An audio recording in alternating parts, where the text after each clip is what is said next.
누가복음 22장입니다. 누가복음 22장 13절에서 오늘 20절까지요. 오늘 새 구속 언약입니다. 새 구속 언약.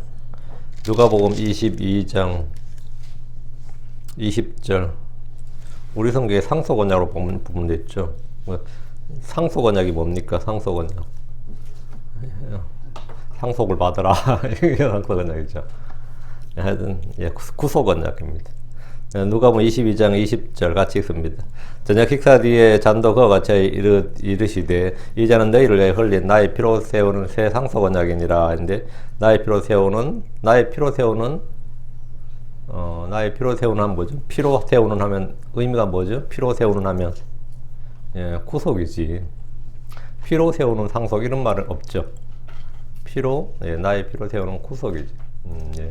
그래서 이게 상속 언약이 아니고 이거는 만든 말인데 도저히 매치가 안 됩니다. 이 성경 진리나 단어 뜻이나 성경 교리나 뭘로도 새 구속 언약이니라 이렇게 해야 말이 될 겁니다. 오늘 공부할 본문은 새 구속 언약, 구속의 피, 구속의 언약. 그럼 새 구속 언약의 피, 이 말이 일관되게 연결이 되죠. 자, 기도합시다. 위대하시고 거룩한 주 하나님 감사합니다. 하나님께서 함께 하시고 도우시고 긍휼을 베푸시고 복을 주셔서 또 주의 첫날 함께 모인 모든 혼들이 하나님의 말씀으로 풍성한 그런 시간이 되도록 해주십시오. 저희 마음의 보고에 주의 영과 주의 말씀을 쌓아둘 수 있도록 주님께서 풍성하게 공급하시고 넘치도록 부어주시옵소서. 아버지는 은혜가 차고 넘치는 그런 시간이 되도록 인도해 주십시오. 감사드리며 주의 성기도 합니다. 아멘. 오늘 공부할 본문은 우리 주께서 제자들과 6월절 전날 밤에 만찬하시면서 신약을 체결하시는 장면입니다. 신약을 체결하신 장면. 주의 만찬은 흔히 성만찬 또는 주의 만찬으로 부르기도 하는데 성경이 말하는 주의 만찬은 주께서 사도 바울을 통해서 우리에게 주신 신약의 규례입니다. 신약교회는 구약과 달리 절기 준수가 없습니다. 레위기 사장 체계는 신약교회에 더 이상 유효하지 않습니다. 대신 신약교회에 두 가지 규례가 있는데 하나가 구원받은 사람들의 두 가지 규례. 첫째가 침례를 받는 거죠. 침례받는 것. 그리고 믿는 자들이 행하는 주의 만찬입니다. 침례는 단회적인 것이고 주의 만찬은 반복적인 겁니다. 주의 만찬에 대해서 성경은 이렇게 말합니다. 고린도전서 11장 26절에 이는 너희가 이 빵을 먹고 이 잔을 마실 때마다 주의 죽으심을 그분께서 오실 때까지 보이기 때문이니라. 이 빵을 먹고 이 잔을 마실 때마다 주의 죽으심을 그분께서 오실 때까지 보이기 때문이라. 주께서 배반당하시고 체포당하시던 날 밤에 제자들과 함께 구속의 언약을 체결하셨습니다. 주께서 빵을 집으시고 받아서 먹어라. 이것은 너희를 위하여 찢긴 내 몸이니 나를 기억하여 이것을 행하라. 이렇게 말씀하셨습니다. 빵은 찢겨진 주의 몸입니다. 잔은 주의 피로 세우는 새 구속 언약입니다. 오늘 우리는 성경의 매우 중요한 한 단어를 공부하게 되는데 그게 바로 테스먼트라는 단어입니다. 테스먼. 우리가 올 테스먼, 뉴 테스먼 그러죠. 테스먼. 이건 뭐냐면 여러분 영어 사전 찾거나 뭐 그냥 요즘 영어 사전 찾으면 그냥 이게 유언이에요. 유언. will. 유언이죠. 그 유언, 언약이란 말인데 우리는 성경을 바이블이라고 부릅니다. 이 말이 종이 두루마리를 뜻하는 그리스 비블리온에서 유래했는데 비블론은 다시 비블리오스 여기서 유래. 비블리오스 이거 뭐냐면 그리스 비블리오스가 이집트산 파피루스를 뜻하는데 파피루스가 수입 항구였던 페니키아의 비블리오스에 유래한 것으로 추측됩니다. 라틴어는 비블리아 세크라에서 성스러운 책들, 홀리 북스 이렇게 됩니다. 그래서 여기서 바이블이 나왔는데 성경 속에는 바이블이란 말이 없어요. 성경 속에는 바이블이란 말이 없고 대신 스크립처스, 기록들 이런 말씀이 있습니다. 우리는 성경을 말할 때 가장 자주 사용하는 말 중에 하나가 바이블이 제일 많고 바이블에는 올 테스먼트, 뉴 테스먼트 이렇게 누구나 다 그렇게 말을 합니다. 가장 자주 사용하는 말인데 여기서 테스먼트 이런 단어는 뭐냐면 일반적으로 유언자인데 그거는 성경적 용어는 아닙니다. 이 말은 유언한 자가 죽어야 효력을 발휘하는 언약이다. 이렇게 해서 테스트만 냈는데 이 유언자는 유언한 자가 살아있을 때는 아무런 효력이 없죠. 유언한 자가 죽어야 효력이 있어. 그 유언이니까요. 근데 성경에서 주님이 하신 말씀을 유언이라 할 수 있느냐? 그럼 전혀 아니죠. 예수님이 하신 말씀을 유언이라 할 수 있느냐? 그러면은 우리가 아무 말도 못하지. 그 유언이란 말은 우리한테는 해당 사항이 없는 거죠. 근데 이걸 아주 고민을 많이 했었어요, 사실은. 전에 킹제임스 성경을 번역한 권위역이라는 역본은 여러분이 권위역에 대해 잘 모를 거예요. 한글 킹제임스 성경이 나오고 나서 두 번째 나온 성경이 한국에서 권위역 성경입니다. 권위역 성경이 나왔는데 그 권위역 성경에서 번역했던 분 두 분이 나와서 한 분은 지금 이 흠정역을 만들었고 한 분은 근본역을 만들었어요. 권역이 모태가 되는 겁니다. 권역은 신약만 나왔고 구약이 안 나왔는데 번역은 구약도 다 됐는데 출간을 못했던 거예요. 아주 잘 나왔던 성경입니다. 사실은 한킹보다 훨씬 뛰어났고, 근데 어떻게 뭐 어떻게 안에서 뭐 이랬던지 그 권역 신약을 이제 저도 그 출간 기념일 갔었는데 이 여길 또 이제 권역 성경이 이렇게 있을 거 아니에요? 근데 보면 신유원 이래 돼 있었어요. 신유원 진짜 지금도 그렇게 나와 있어요. 신유원 이렇게. 구약을 구유원, 신약을 신유원 이렇게 표기를 했습니다. 그 이제 죽음의 언약이라고 해서 죽은 유언이라는 의미지. 근데 언약은 언약인데 뭔가 구별되는 특성을 갖는 언약이기 때문에 언약으로 그냥 두기는 그렇고, 달리 표기하거나 사전 나온 대로 유언이라고 했는데 이는 개혁성경의 용어의 정의를 따른 겁니다. 왜 개혁성경 용어의 정의를 따랐다는 거야? 왜 그러냐면 히브리서로 갔어요. 9장 16절 17절. 여러분 다 아는 구절들이에요. 히브리서 9장 16절 17절. 그 개혁성경 한글 킹제임스 성경을 보면 이렇게 돼 있어요. 권역도 이건 똑같았습니다. 유언이 있는 곳에서 유언이 있는 곳에는 또한 반드시 유언한 자의 죽음이 필히 있어야 하느니라. 유언은 사람들이 죽은 뒤에야 효력이 있으며 유언한 자가 살아있는 동안은 아무 힘이 아무 효력이 없느니라. 이게 이제 개역 한킹 권역이다 이렇게 번역됐습니다. 유언. 이건 지금 현재 개역도 그렇고 한킹도 이렇게 돼 있어요. 이 구절의 테스먼트는 유언이라는 뜻임을, 이 구절에서 테스먼트는 유언이다 이걸 확증을 한 겁니다. 개역 성경이나 한글 킹제임스 성경은 13구절에서 14번 나오는 이 테스먼이라는 이 단어를 이 두 곳에서만 유언으로 번역하고 나머지 다 그냥 언약으로 번역했습니다. 그냥 언약으로. 커비는 다 구분하지 않고 그냥 다 언약으로 번역을 했어요. 권역 성경은 14번 모두 다 유언으로 번역했습니다. 신약에만 나온 단어인데 14번을 13구절에 14번 나오는데 14번 전부 다 유언으로 번역을 했어요. 우리가 지금 사용하고 있는 이 흠정력, 지금 쓰고 있는 흠정력은 14번 다 상속언약으로 번역했습니다. 이제 도저히 유언으로, 이제 그분도 유언으로 하기는 좀 아니라는 생각이 드니까 단어를 하나 만들었어요. 이것도 상당히 좀 어려움이 있었는데 하여튼 상속언약으로 번역을 했고, 아주 잘 번역했다고 뿌듯해하고 계시지, 지금도. 예.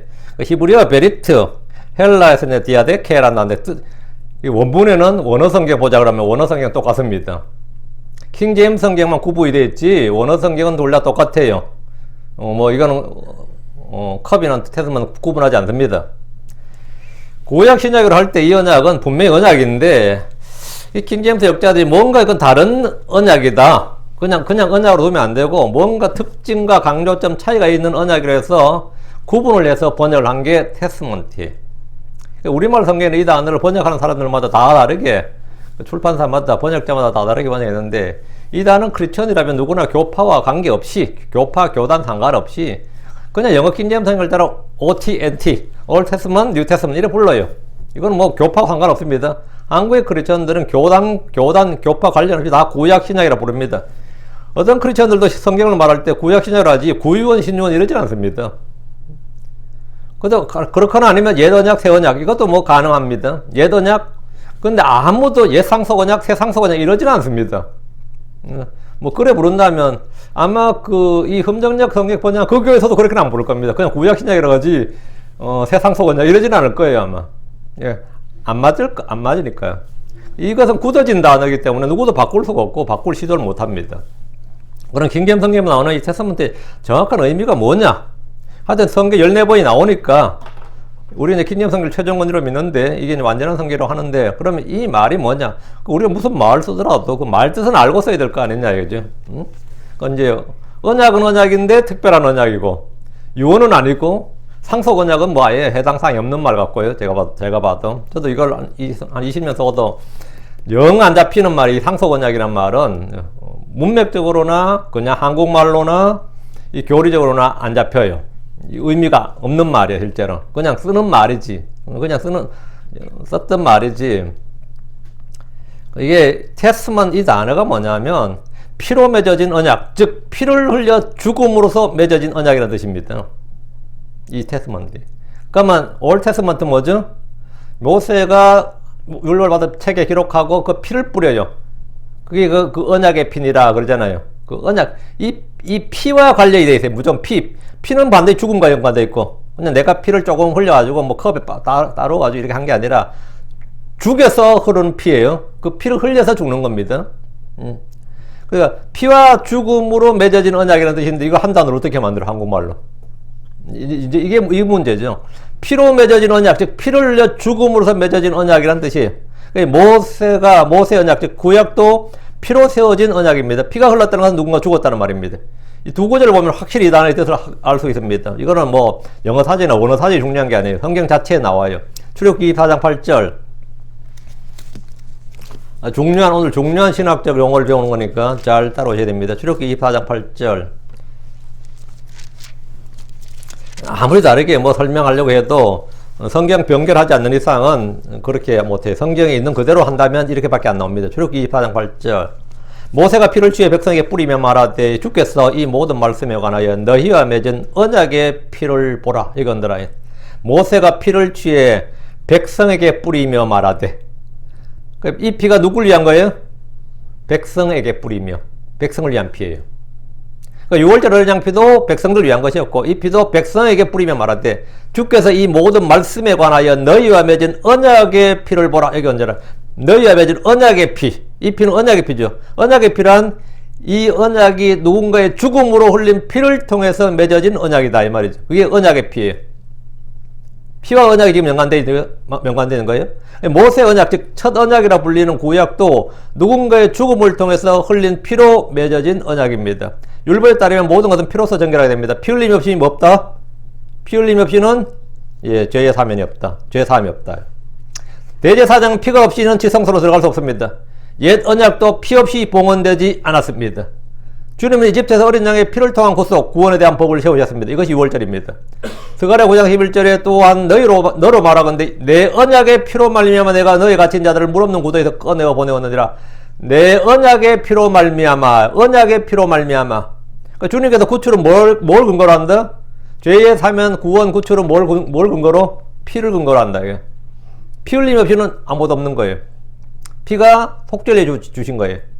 여기서 언약의 피란 말씀이 있는데 구약 성경 Old Testament, Old Covenant 또는 Old Covenant, Old Testament, 또는 First Testament 이렇게 부르는데 이건 다 성경에 기록된 말씀입니다. 그 Old Covenant나 First Testament나 이건 같은 거예요. 그 피가 없이는 제정되지 않았다 이거죠. 그 히브리서 9장 18절 뒤로 와서 신약으로 왔어요. 히브리서 9장 18절. 이러므로 첫 상속 언약 때 됐죠. 이 첫 상속 언약이라는 이 First Testament. 이러므로 첫 상속 언약도 피 없이 봉헌되지 아니하였느니라. 그 첫 언약도 이 성경에 말한 구약도 말이죠. Old Testament도 First Testament도 피 없이 봉헌되지 아니하였느니라. 피로 봉헌된 것이 뭐다? 피로 맺어진 게 뭐다? 테스먼트다 이거예요. 피로. 예.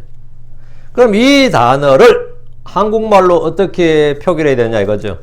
언약이라고 하면 그냥 계약 협정이라는 의미로 죽음이나 피의 의미가 포함되질 않습니다. 우리가 누구하고 언약을 맺었다 하면 아브라함과 아비멜렉 사이에 언약을 맺었다 그러면 그건 피의 의미는 포함되지 않아요. 피나 죽음으로 맺어지는 건 아니라고. 뭐 이삭과 아비멜렉이 언약을 맺었다. 아니면 야곱과 라반이 언약을 맺었어. 그냥 언약을 맺은 거예요. 언약을 맺었다는 뜻인데 언약을 맺었다. 그 언약 커비넌트란 뜻은 그 자체에 피나 죽음으로 맺어진 언약이란 뜻은 아니에요. 그렇죠? 물론 언약은 다 포함하지만 그런 특별한 독특한 의미를 갖고 있지는 않다고요. 우리가 누가 언약을 맺었다 그러면 하나님께서 노아와 언약을 맺었다. 하나님께서 아브라함과 언약을 맺었다. 언약을 맺을 때는 하나님 당연히 뭐 다 피로 세우신 언약이지만 일반적으로 언약을 맺었다는 그 언약이라는 단어는 피와 죽음으로 맺어졌다. 이런 뜻은 아니라고. 유언이라고 하면 죽음의 의미가 있지 거기는 피는 없습니다. 아버지가 유언을 남겼다 할 때 유언을 남겼다. 유언은 그건 죽었다는 의미지 그 피를 흘렸다. 피가 있다. 그 피라는 블러드라는 단어 그 피라는 의미는 포함되어 있질 않아요. 그렇다면 우리가 사용하는 험정역처럼 상속언약이라고 그러면 상속언약이라고 하면 상속을 위한 유언자의 뜻, 의지란 말 외에 사실 아무런 의미가 없습니다. 상속언약이라는 뜻은. 그렇죠? 그럼 이거 전부 다 이제 테스먼트는 부족한 의의란 말이죠. 그러니까 유언언약, 상속언약 등은 어떻게든 뜻을 구별해 보려는 이제 시도는 신선하죠. 어쨌든 이제 킹제임스 성경을 믿는 성도 사람들이 어떤 킹잼성기에 나오는 단어를 좀 살려보려고 이제 시도를 한 거죠, 그렇게. 근데 정확한 의미는 아닙니다. 죽음의 피, 죄사함, 용서, 사면을 위한 피라는 뜻을 모두 포함해야 됩니다. 이 피라는 의미를 포함하고 죽음과 피를 포함해야 돼요. 그럼 이 단어를 우리말로 뭐라고 하면 될 것 같아요? 그게 구속입니다.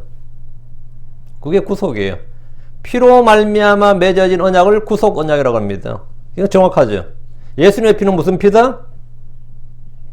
구속의 피지 무슨 피예요? 예수님의 피가 구속의 피지. 예수님의 피는 구속의 피예요. 우리는 그분의 피를 통해 구속과 죄의 용서를 받았습니다. 그럼 이거는 또 윤목사 교리 나온다 그러면 안 되고 에베소 1장 7절, 골로새 1장 14절, 두 구절. 에베소 1장 7절. 그 사랑하시는 자 안에서 우리가 그분의 풍성한 은혜에 따라 그분의 피를 통해 구속 곧 죄들의 용서를 받았다. 단어가 뜻이 딱 나오잖아요. 그분의 피를 통해 뭘 받았다? 구속 곧 죄들의 용서를 받았다. 피를 통한 구속 곧 죄들의 용서. 여기 언더라인. 그분의 피를 통한 구속 죄들의 용서를 위해 하나님 용서를 위해 하신 주님의 약속 언약의 말씀이 바로 성경이 말한 테스먼트입니다. 골로새서 뒤로 1장 14절. 그분 안에서 우리가 그분의 피를 통해 구속 곧 죄들의 용서를 받았다. 그분의 피를 통해 당연히 죽음을 내포하는 거고요. 그분의 피를 통해 구속 곧 죄들의 용서를 받았다. 그러니까 피를 통해 맺어진 언약은 당연히 무슨 피죠? 피를 통해, 이건 구속의 피죠. 피를 통해 맺어진 언약은 구속 언약이죠. 이건 뭐 헷갈릴 게 전혀 없는 거지. 그분의 피가 우리의 죄와 굴복을 정결하게 하고 우리를 구속하신다는 것, 이를 위해 그분이 피 흘려 죽으셨다는 것은 위대한 복음의 진리입니다. 디도서 2장 14절. 디도 2장 14절.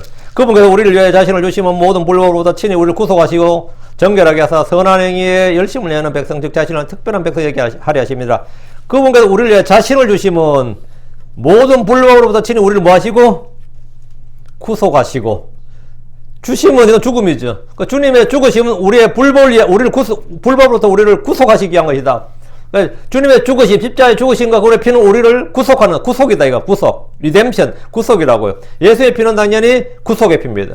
구약의 염소와 송아지와 어린 양의 피를 흘려서 제단에 뿌렸어요.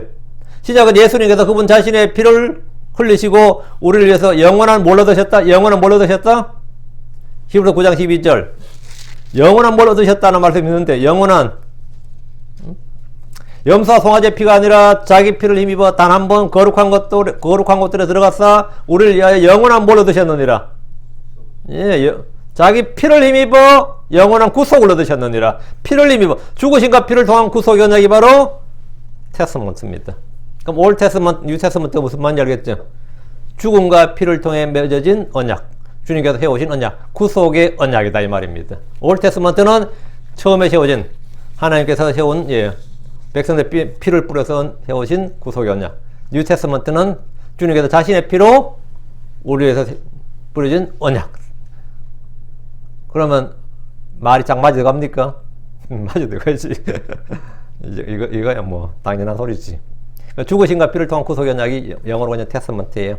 우리가 구속받은 것은 은이나 금같이 썩을 것들로 된 것이 아니라 오직 흠도 없고 점도 없는 어린 양의 피 같은 그리스도의 보배로운 피로 된 것이 아니라, 우리가 구속받은 것은 뭘로 된 것이다? 피로 된 것이다. 그렇죠? 피를 통한 구속을 위해 흘린 그분의 피를 무슨 피? 구속의 피라 그럽니다. 그럼 피를 통해 맺어진 언약은 무슨 피? 무슨 언약? 구속의 언약입니다. 그래서 뉴 테스먼트는 구속의 언약입니다. 오늘 여기 뭐냐면 구속의 언약이에요. 오늘이 우리 주님께서 오늘 세웠는데 20절에 나오는 말씀이에요. 주님께서 지금 누가복음 20장 20절에 이 자는 너희를 위하여 흘린 나의 피로 세운 새 구속 언약이니라. 옛날에는 뭐라고? 짐승의 피로 세웠고 이번에는 뭐라고? 나의 피로 세운다고. 그래 나의 피로 세운 그 새 거죠. 뉴죠. 새 테스먼트라고. 뉴 테스먼트니라. 새 구속 언약이니라. 됩니까? 이거 또 이 설교 듣고 뺏겨가가지고 저들이 먼저 고치면 안 되는데. 그건 왜 고쳐도 돼요. 사실은 나는 그런 것까지 뭐 이야기하진 않아. 고쳐도 되는데 나중에 내가 할 때 지들이 내가 뺏겼다 그럴까 그게 문제라. 항상 보면 원저자가 이게 나중에 이게 카피캣이 될까 뭐 이게 제일 걱정이에요. 그래서 지금 계속 많이 당해가지고 나의 피로 세운 새 구속언약이니라. 사실은 한킹 흠정 다 고쳐야 됩니다. 이렇게 예수님이 흘린 피는 구약에서 한 번도 흘려진 적이 없는 피입니다. 당연히 없죠. 구약에서는 사람이 피 흘린 게 아니니까. 죄 없는 하나님 어린 양이 예수님 피는 단 한 번 흘려진 거란 말이죠. 그분이 흘린 피로 세운 언약은 이전에 없었기 때문에 그래서 뉴 테스먼트 새 구속 언약 이렇게 말합니다. 성경의 용어, 성경의 이 단어의 정의를 정확히 이해하고 알고 믿어야 됩니다. 말씀 대충 두루뭉실하게 알면 그의 믿음도 흐릿하게 됩니다. 이 말씀이 얼마나 클리어하게 내가 이해가 되고 받아들여지느냐가 믿음도 마찬가지 그렇게 되는 겁니다. 죄의 사면 용서를 위한 피를 구속의 피라고 부른다면 그 언약을 구속 언약이라고 말한 것이 너무나 자연스럽고 합당합니다. 성경은 요한일서 1장 7절에 또 그분의 아들 예수로의 피가 모든 죄에서 우리를 깨끗하게 하느니라 이렇게 말합니다. 예수로의 피는 우리를 모든 죄에서 깨끗하게 합니다. 그분의 피는 죄로부터 우리를 씻어줍니다. 계시록 1장 5절 뒤로 와서 계시록 1장 5절 또 신실한 증인이시오 죽은 자들 중에서 처음 나신 분이며 땅의 왕들을 통치하신 예수 그리스도로부터 은혜와 평강이 너희에게 있기를 원하노라. 우리를 사랑하사 자신의 피로 우리의 죄들에서 우리를 씻으시고 여기 우리를 사랑하사 자신의 피로 그분의 피로 우리의 죄들을 우리를 씻으시고 예수님께서 그분 자신의 피로 우리의 죄들에서 우리를 씻으셨습니다. 계시록 5장 9절 주께서 죽임을 당하시고 주의 피로 모든 족속과 언어와 백성과 민족 가운데 우리를 구속하사 하나님께 드리셨으며 자 예수의 피는 씻으시고 정결하게 하시는 거죠. 죄를 정결하시고 깨끗하게 하시고 다음에 죄의 사면 용서 다음에 우리를 뭔다 구속하사 주께서 죽임을 당하시고 주의 피로 우리를 구속하사 이것을 근거로 세우신 언약이 뭐다? 이걸 한마디로 주님께서 제자들 앞에 한 말씀이 이것이 바로 이 언약 이걸 새로 이걸 체결한다. 이게 뉴 테스먼트니라. 그렇게 한국말로 하면 새 구속의 언약이니라. 그 구속의 죽음, 구속의 피, 구속의 언약, 구속의 언약의 피 모두 하나로 딱 이어집니다. 여기서 갑자기 상속의 피, 상속의 언약 이런 말이 안 맞죠. 그건 전혀 상속은 행위와 관련되어 있는 겁니다. 그건 말이 전혀 안 돼요. 그리고 의미 자체가 안 돼요. 의미 자체가. 이거 처음 이거 나올 때부터 상당히 처음에는 이게 이제 1판, 2판에서는 상속 언약이 아니었고 3판부터 고쳐졌을 거예요. 뭐 어떻게 하다 이렇게 고쳐졌는데 상당히 난감했어요. 이 구속의 죽음, 구속의 피, 구속의 언약, 구속의 언약 피 이렇게 이어집니다. 갑자기 여기서 유언 언약, 상속 언약 이래 보면 진리의 틀과 교리의 틀이 다 어그러지고 깨져버립니다. 이건 깨져버려요. 자, 그럼 이 말씀을 따라서 관련 구절들을 찾아보겠습니다. 마태복음 26장 28절. 사실 14구절 다 찾아서 정리를 해야 되는데 이미 여기 맥이 통하면 이거 아무것도 아닙니다. 마태복음 26장 28절. 이것은 죄들의 사면을 얻게 하는 이란 뭐죠? 뜻이 나왔죠. 죄들의 사면을 얻게 하는 이게 뭐죠? 이게 구속이에요. 죄들의 사면을 얻게 하려고 많은 사람을 위하여 흘린 나의 피 곧 그럼 당연히 뒤에 뭐가 나야 돼요? 구속 언약의 피니라 해야죠. 죄들의 삶을 얻게 하려고 흘린 나의 피라고 유언의 피니를 해버리면 아니면 상속 언약의 피니라 이게 말이 안 되죠. 죄들의 삶을 얻게 하는 이 바로 구속이라는 뜻이에요. 죄들의 삶을 얻게 하려고 흘리는 바 나의 피 그게 죄들의 삶을 얻게 하면 그게 골로새 1장 14절 에베소 1장 7절이에요. 죄들의 삶을 얻게 하려고 많은 사람을 위하여 흘린 나의 피니 우리 주님 지금 직접 하신 말씀이 곧 이것이 뉴 테스먼트의 피니라 이거예요. 새 구속 언약의 피니라. 주께서 그분 자신이 흘리는 피가 어떤 피인지 밝히셨는데 죄들의 삶을 얻게 하려고 흘린 나의 피라고 하셨습니다. 이게 무슨 피예요? 유언의 피 아니죠. 그건 너무 이상하고 상속의 언약 피 이것은 무슨 상속? 말이 안 되죠. 말 자체가 안 되는 아주 터무니없는 번역입니다. 죄들을 사면 얻게 하는 건 구속입니다. 그럼 새 구속의 언약의 피라고 해야 교리적으로나 의미적으로 정확합니다. 마가복음 14장 24절, 누가복음 20장 20절도 같은 말이고요. 자, 주님께서 흘린 자, 히브리 9장 20절 다시 말하기를 이것은 하나님께서 너에게 명하신 구속 언약의 피니라. 주님께서 흘린 피는 구속 언약의 피지 유언의 피나 상속 언약의 피가 아닙니다. 우리는 그동안 개혁, 한킹, 흠정역성을 사용하면서 어쩔 수 없이 잘못 배운 부분들은 이 시간 바로 잡고 정확하게 이 말씀을 통해서 이해하고 믿어야 됩니다. 이번 근본적이 새로 나왔는데 똑같이 상속 언약의 피 일어났더라고요. 근본적도 얼마 전에 새로 나온 거. 이게 같은 계열입니다. 그는.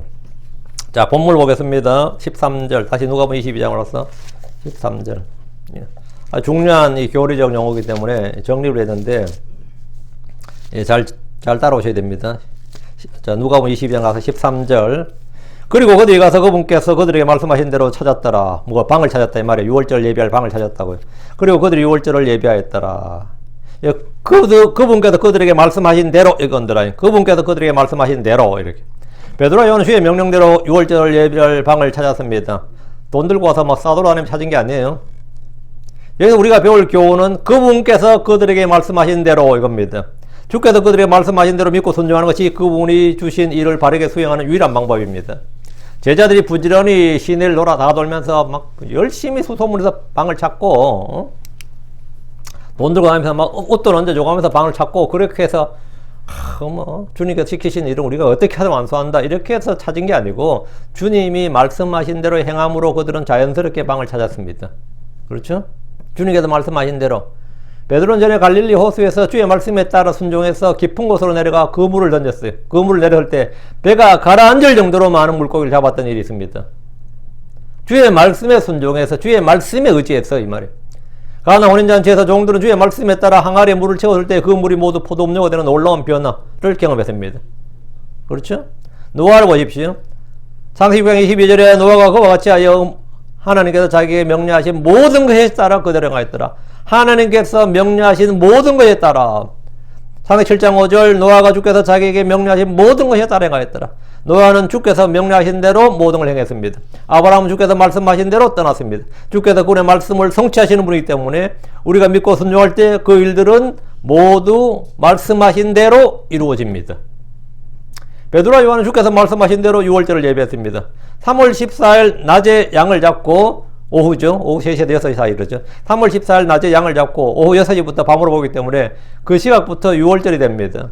그 밤에는 피를 흘려 죽인 어린 양의 고기를 불에 구워서 누룩 없는 빵과 쓴 채소와 함께 그것을 먹습니다. 민수기 5장 11절에 둘째 달 14일 저녁에 그들은 6월절을 지키고 6월절 어린 양을 누룩 없는 빵과 쓴 채소와 함께 먹을 것이요 이랬거든요. 누룩 없는 빵과 쓴 채소. 이들은 첫째 달 14일 저녁에 6월절을 지키지 못했던 사람들이 주신 명령입니다. 제자들이 6월절을 지키기 위해서 방을 준비했다면 여기서 먹을 음식도 장만해야 됩니다. 14절. 그리고 그 시각이 이르렀을 때 그분께서 앉으시고 12사도들과 함께 12사도들과 금과 함께 앉았더라. 그리고 그 시각이 이르렀을 때 이 말은 6월절 밤이 아니라 그 전날 밤입니다. 그 시각이란 오후 6시가 되었을 때를 말합니다. 오늘은 6월절 양고기를 굽고 누룩 없는 빵과 쓴 나물을 먹는 것이 아니라 제자들과 빵과 포도음료만 준비했습니다. 양고기를 준비한 게 아니고 제자들 아직 양을 잡지 않았습니다. 양을 잡는 시각은 내일 낮이에요. 이 밤이 지나고 내일 낮이라고. 주님께서 방에 앉으셨고 12사도들과 그분과 함께 앉았습니다. 6월절 식사는 무엇을 먹을지 음식 종류가 법으로 정해져 있습니다.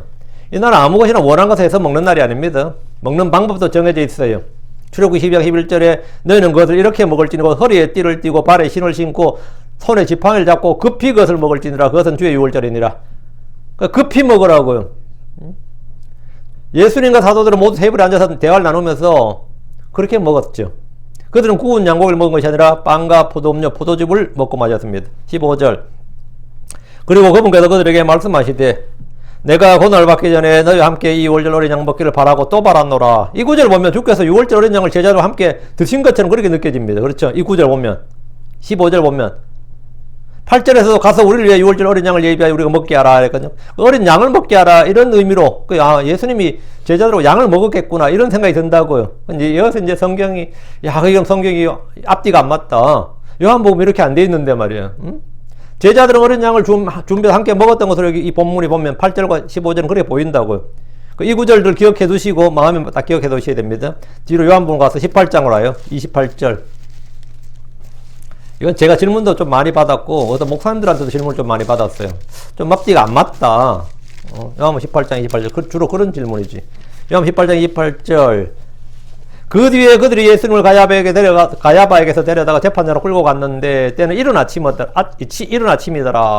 그러니까 이건 14일 이른 아침이죠. 그들이 자신을 더럽히지 아니하고 6월절 어린 양 먹기 위해 재판장으로 들어가지 아니하더라. 6월절 어린 양 언제 먹는데요? 오늘 밤에 먹는 거지. 그러니까 아직 유대인들도 6월절 어린 양을 먹었다 안 먹었다? 예수님 재판하는 날도 안 먹었다 이 말이죠. 예수님 재판 받는 그날도 아직 당연히 안 먹었죠. 이 말씀에 따르면 유대인들은 예수님의 재판을 마치고 그분을 십자가에 못 박았던 그 시각까지 전혀 유월절 어린 양을 먹지 않아서 말 수 있습니다. 그런데 일부 사람들은 이 성경의 모순이다, 이 공간복음하고 요한복음의 차이다, 뭐 이런 것도 있고, 뭐 오류다, 뭐 별의별 해석이 많아요. 또 어떤 이들은 이 둘의 조화를 이루는 해석을 해보려고 많은 시도를 했습니다. 누가복음에서 주께서 15절에 내가 고난을 받기 전에, 고난은 내일 받죠. 오늘 이 밤에 받아요. 이제 게세마네 올라가고 이제 붙잡히면 그때부터 고난인데, 고난을 받기 전에 너희와 함께 이 유월절 어린 양을 먹기를 바라고 또 바랐노라. 먹기를 바라고 바랐는데 먹었다 못 먹었다? 예, 못 먹었죠. 그분의 소원을 밝히는 겁니다. 소원을 밝힌 거예요. 그럼 제자들을 입장에서, 제자들은 예수님의 고난을 믿어서 안 믿었어요? 안 믿었죠. 예수님 십자가에 죽는다는 걸 몰랐다고. 뭐 곧 먹을 텐데 뭘 이제, 내일이면 먹을 텐데. 그분의 소원을 밝히는, 고난을 받은 날은 이날 밤부터 14일 낮입니다. 6월절은 14일 밤이고요. 예수님이 재판을 받았던 날은 6월절 예비일입니다. 주께서 이 6월절 어린 양을 제자들과 함께 먹기를 간절히 바라셨는데, 이는 출애굽의 과거를 기억하라는 그 역사가 아니고 그 말씀의 성취자이신 주님 자신의 고난과 죽음을 기억하게 하기 위해서입니다. 주께서 이 식사를 함께 하려 했던 것은 이날 새 구속 언약을 세우기 위함이었습니다. 그리고 서로 사랑하라는 새 계명을 주셨습니다. 16절, 이는 내가 너에게 말하기를 나는 하나님의 왕국에서 그것이 성취될 때까지 더 이상 그것을 먹지 아니할 것이기 때문이라. 예수님 이날 먹는 저녁 식사, 특히 6월절을 앞두고 하는 만찬은 이것이 마지막이고 더 이상 없을 것임을 아셨습니다. 나는 하나님의 왕국에서 그것이 성취될 때까지 더 이상 그것을 먹지 아니할 것. 이 말씀은 천년왕국에서 6월절이 다시 지켜진다는 것을 보여줍니다. 그 6월절은 예수님께서 이 땅에서 오늘이 마지막인데 이번에 6월절을 하고 자신이 6월절 어린 양으로 죽으시는 거죠. 진짜 6월절을 지키신 거예요, 이게. 예수님 자신이 하나님의 어린 양으로서 우리의 6월절 어린 양이 되셨기 때문에 어린 양으로 돌아가셨으니까 이제 성경에서 말한 예언의 성취죠. 그 6월절, 진정한 6월절의 성취라고, 6월절의 절기란 것은 바로 이것의 모형이단 말이죠. 그 주 예수님께서 이 땅에 오셔서 이제 왕국을 세우시면 이 땅에는 성전이 있고 안식일이 있고 월삭이 있고 율법이 다시 지켜집니다. 제사장들도 있고. 이 진리는 오늘 대부분 개신교회들은 전혀 알지 못하거나 무시하는 진리 중에 하나입니다. 모든 것에 천열매, 즉 11조를 드리고 봉헌물 드리는 것은 천년왕국에서도 동일합니다. 에스겔 45장 21절, 첫째 달 곧 그 달 14일에 너희는 이래 동안의 명절인 6월절을 지키면 누루 없는 빵을 먹을지니라. 에스겔 뒤에 42장부터 끝까지는 천년왕국 이야기예요. 천년왕국 성전인데 45장이 뭐라 나오냐면 첫째 달 그 달 14일에 6월절 있는 달을 주님께서 3월달인데 1월달로 하라 그랬잖아요. 첫째 달 곧 그 달 14일에 너희는 이래 동안의 명절인 6월절을 지키며 누룩 없는 빵을 먹을지니라 했다면, 이것은 예언의 말씀으로 천년왕국에서 행해지는 6월절입니다. 에스겔 45장 25절, 일곱째 달 곧 그 달 15일에는 그는 이래 동안의 명절에 그와 행하되 제물과 번제물과 음식물과 기름의 규례대로 행할지니라. 지금 이것도 전부 다 헌물과 제물이 들어진단 말이지. 천년왕국에서 행해지는 장막절 이야기입니다. 천년왕국에서는 제물도 있고 번제물도 있고 음식물이 모두 들어집니다. 예수 그리스도께서 6월절 어린 양이 되셨음에도 불구하고 천년왕국에서는 여전히 6월절이 지켜집니다. 천년 동안 이스라엘은 전에 자신들이 받았던 돌판에 기록된 율법을 지키지 못했습니다. 그러나 이제는 마음판에 기록된 율법을 지키게 됩니다. 그날에는 이방인들, 타국인들 역시 주의 율법을 배우고 알게 됩니다. 스스로 자신을 주께 연합하는 타국인들을 주님께서 받으십니다. 하나님의 왕국에서 그것이 성취될 때까지, 이 말은 주께서 이 땅에 세우시는 왕국에서 제자들과 함께 6월절 어린 양을 먹을 때까지 이 땅에서 더 이상 그것을 먹지 않을 것이다, 이 말입니다. 17절, 그리고 그분께서 잔을 집으시고 감사를 드리시고 말씀하시기를 이것을 가져다가 그것을 너희 가운데서 나누라. 주께서 잔을 집으시고 감사를 드리고 말씀하셨습니다. 이것을 가져다가 그것을 너희 가운데서 나누라. 이것은 포도주가 아니라 포도 음료였을 겁니다. 주님께서 뭐 이때 술을 드신 것 같지는 않고요. 주께서 저녁에 제자들과 술잔을 나누신 것이 아니면 분명합니다. 잔을 나누라는 것은 제자들이 모두 각자 자신의 잔을 짚고 그들의 잔에 포도 음료를 채우라, 이 말입니다. 18절, 이는 내가 너에게 말하기를 하나님의 왕국이 올 때까지 내가 포도나무 열매에서 난 것을 마시지 아니하리라 하기 때문이니라. 여기서 하나님의 왕국이 올 때까지, 이 말은 그리스도의 왕국, 천년왕국을 말합니다. 우리는 하늘의 왕국과 하나님의 왕국을 구분하는데 천년왕국은 하늘 왕국과 하나님의 왕국이 하나가 되는 왕국입니다. 그래서 천년왕국에서는, 천년왕국을 우리가 보통 하늘의 왕국이라고 그러는데 하늘의 왕국에도 되고 그것들은 하나님 왕국에도 상관없습니다. 왜? 천년왕국에서는 의와 화평, 의가 넘치고 화평이 넘치고 모든 사람들 가운데 이 영적인, 성령에서 의와 화평과 희락이 다 넘치기 때문에 밖에는 물리적으로 정치적으로 하늘의 왕국이고 내 마음속에도 예, 의와 화평과 기쁨이 넘치기 때문에 전부 다 하늘의 왕국과 하나의 왕국이 하나가 되는 때가 천년왕국이에요. 그 메시아 왕국, 그리스도 왕국이라고. 그래서 하나의 왕국이 올 때까지 할 때 이 하나의 왕국은 뭐냐면 크리스천들의 마음속에 성령 안에서 의와 화평과 희락, 그게 아니고 예, 이 천년왕국을 말하는 겁니다. 여기서 뭐 지금 크리스천들의 마음속에 임한 하나의 왕국과 달리 주의 재림으로 이 땅에는 물리적 왕국뿐만 아니라 영적 왕국이 임합니다. 하나의 왕국이 올 때까지 이 말은 주의 재림으로 이 땅에 의의 왕국, 화평 왕국이 세워질 때까지 이 말입니다. 내가 포도나무 열매에서 난 것을 마시지 아니하리라. 포도나무 열매에서 난 것은 그것이 술이든 음료이든 주님이 마시지 않겠다고 했는데 이 땅에서 마시는 그분이 먹고 마시는 마지막 잔, 이게 오늘 이 잔이다 이거예요. 부활하신 후에 주님은 빵과 생선을 드셨지만 포도나무에서 난 음료는 마시지 않으셨습니다. 역시 재림하시면 이 땅에서 주님이 다시 마실 수 있습니다. 19절. 그리고 그분께서 빵을 집어서 감사를 드리시고 그것을 떼어 그들에게 주시며 말씀하시되 이것은 너희를 위하여 준 내 몸이니라. 나를 기억하여 이것을 행하라.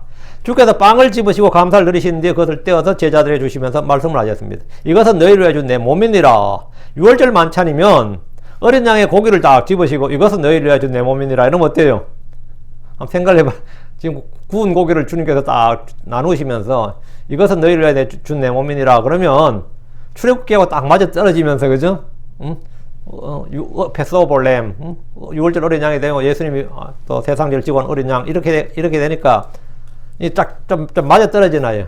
근데 주님께서 양고기를 집으신 게 아니고 빵을 집으시고 말씀하신 거예요. 주 예수님은 생명의 빵이시고 하늘로부터 내려온 빵이시고 살아있는 빵입니다. 주께서 요한복음 6장 54절에 누구든지 내 살을 먹고 내 피를 마시는 자에게는 영원한 생명이 나니 마지막 날에는 내가 그를 일으키리라. 요한복음 6장 56절에 내 살을 먹고 내 피를 마시는 자는 내 안에 거하고 나도 그 안에 거하느니라 이렇게 말씀하셨습니다. 주 예수님의 몸을 가리키는 빵을 제자들에게 주셨던 겁니다. 이때 주님이 하신 말씀이 뭐냐? 받아서 먹으라. 이것은 너희를 위해 준 내 몸이니라. 이건 내 몸이니라 하셨습니다. 고린도전서 11장 23절 24절에 내가 너희에게 전해준 것은 내가 주께 받은 것이니 곧 주 예수님께서 배반당하신 바로 그 밤에 빵을 집어서 감사를 드리신데 그것을 떼시고 말씀하시되 받아서 먹으라. 이것은 너희를 위하여 지킨 내 몸이니 나를 기억하여 이것을 행하라. 나를 기억하여 이것을 행하라. 주의 만찬을 신약의 규례로 제정해 주신 겁니다. 주님은 이 빵이 사람들을 위하여 준 주님의 몸, 즉 6월절 어린 양이라고 하신 겁니다. 제자들 어린 양이란 짐승의 몸을 먹은 것이 아니라 하나님의 어린 양, 우리의 6월절 어린 양 예수 그리스도의 몸을 먹었던 겁니다. 그럼 주님의 몸을 먹는 방법이 뭐죠? 주님의 몸, 주의 살을 먹는 방법이 뭐냐? 우리는 식인종처럼 주님의 살을 먹는 것이 아닙니다. 먹으라는 말은 믿으란 말입니다. 믿으라 이거. 나를 믿는 자가 나를 먹는 거예요. 믿는 것이 먹는 겁니다. 우리는 그분의 몸이 말씀이 육신이 된 것이요 하나님이 사람이 된 것을 알고 믿습니다. 우리는 그분의 피가 하나님 자신의 피라는 사실을 믿습니다. 이것은 그분을 먹고 마시는 겁니다. 20절. 저녁 식사 후에 잔을 또한 그와 같이 하여 말씀하시기를 이 잔은 너희를 위하여 흘린 나의 피로 세운 새 구속 언약이니라. 지금까지 우리말 성경의 뉴 테스먼트를 이제 새 유언 언약, 뭐 새 상속 언약, 새 언약 이렇게 번역했는데 주님께서 친히 이 단어의 뜻을 설명을 해 주셨습니다. 너희를 위하여 흘린 나의 피, 여기 이 피는 우리의 죄들의 사면을 위한 겁니다. 마태복음 26장 28절에 이것은 죄들의 사면을 얻게 하려고 많은 사람을 위하여 흘린 나의 피, 곧 새 구속 언약의 피니라. 죄들의 사면을 얻게 하려는 피가 구속의 피입니다. 그럼 죄들의 사면을 얻게 하는 언약은 구속의 언약입니다. 그럼 뜻은 분명합니다. 첫 언약은 짐승들이 흘린 피로 봉헌되었습니다. 피 흘림 없이는 죄의 사면이 없습니다. 피가 혼을 위해 속죄합니다. 레위기 17장 11절 내가 피를 너희에게 주어 제단에 뿌려 너희 혼을 위해 속죄하게 하였나니 피가 혼을 위해 속죄하느니라. 피가 혼을 위해 속죄한다. 우리는 그분의 피로 구속을 받았다. 첫 언약, 옛 언약도 피 없이 봉헌되지 않았습니다. 그래서 옛 언약 역시 첫 구속 언약 이렇게 말합니다. 그래서 히브리 9장 10절에 이름으로 첫 구속, 히브리 9장 18절 이름으로 첫 구속 언약도 피 없이 봉헌되지 아니하였느니라 했고 히브리 9장 20절에 말씀하시되 이것은 하나님께서 너에게 명하신 구속 언약의 피라. 그 유언 언약, 상속 언약의 피가 아닙니다. 구속의 피, 구속 언약이므로 당연히 구속 언약의 피입니다.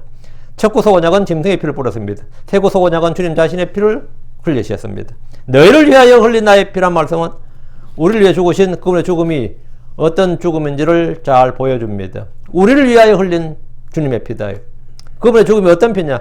우리의 혼을 속죄하고 우리의 죄를 정결하게 하고 우리를 위하여 흘린 피다 이거예요. 이것은 하나님께 세우신 영원한 영존하는 언약의 피다. 영존한 언약의 피다. 이 피. 이건 구속의 피다. 구속의 피다. 이 단어 자체에서 클리어하게 딱 와닿죠. 구속의 피 해버리면 그냥 딱 와닿잖아요. 이 말씀이란 것이 그 자체로 이게 딱 꽂혀야 돼요. 구속의 피 하면 이게 말씀이 예수님의 피는 구속의 피다. 끝났지 뭐 다른 설명이 뭐 필요 없죠. 성경을 아는 사람들에게는. 예. 그분은 우리를 위해 고난을 당하셨고 죽으셨고 피로 흘리셨습니다. 이것은 우리의 죄들을 사면을 위한 것이고 구속의 피고 뭐 언약의 피고 다 되는 거죠. 예. 오늘 여기까지. 예. 말씀을 좀 곰곰이 생각해 보시고 이 의미가 우리가 성경할 때 올드 테스먼트, 뉴 테스먼트 한데 올드 테스먼트, 뉴 테스먼트 이 테스먼트라는 뜻이 킹제임 성경에서 어떻게 제정된 어떻게 이 번역되고 만들어진 단어인지를 여러분이 마음의 깊이 그 말씀 자체만 마음에 받으면 돼요. 그러면 그 자체가 굉장히 진리의 빛이 있습니다. 그 말씀 자체에. 기도합시다. 이제 이거로 간 주하나님 감사합니다. 하나님께서 은혜 주셔서 오늘 주의 말씀을 선포했습니다. 선포된 모든 말씀들이 성도 안에 잘 전달되기를 원하고 듣는 오늘도 말씀을 믿음을 잘 받아서 마음에 간직하게 해주시옵소서. 전능자 하나님께서 은혜와 복을 넘치게 부어주시고 오늘 하루도 주의 영이 충만한 그런 시간이 되도록 도와주십시오. 진리의 말씀, 생명의 말씀, 권능의 말씀이 성도 안에 넘치게 해주시기를 원합니다. 감사드리며 주의 승리도 합니다. 아멘. 아멘.